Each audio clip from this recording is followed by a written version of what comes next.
Hello everyone! Magluto nga pala ako ng patola na may itlog. Ayan guys, nilagyan ko na ng mantika ang ating palayok. At i-crack na natin ang 3 pirasong itlog. Ay, hindi pa pala mainit.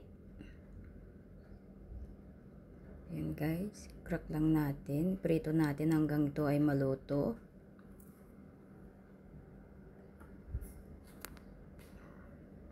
Hindi pa mainit yung aking palayok.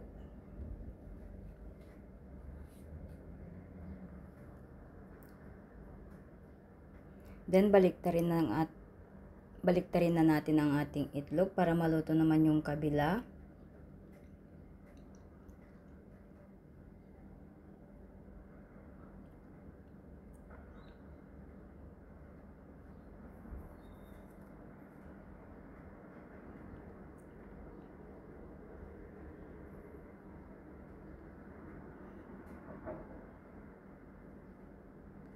So ayan guys, baliktarin na naman natin.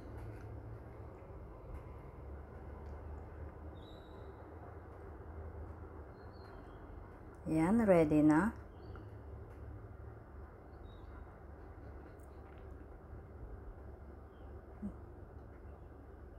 At ayan guys, hati-hatiin na natin ang ating itlog into pieces.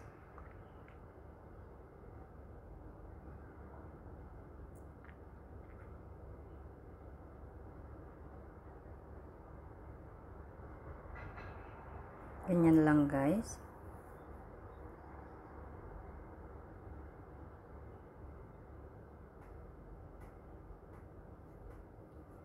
Then igisa na natin ang ating bawang.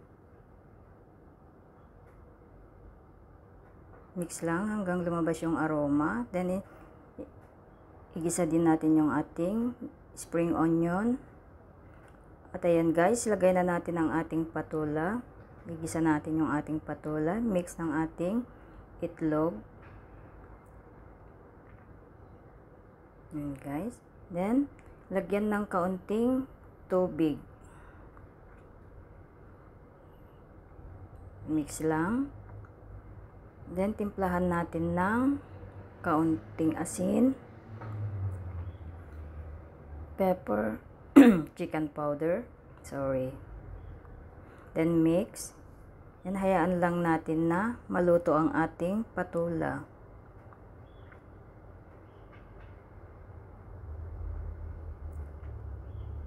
So, cook lang natin ng 2 minutes hanggang maluto yung ating patola. At ayan guys, ready na ang ating patola na may itlog. So ayan guys, ready na ang ating patola na may itlog. Thank you for watching. See you on my next video.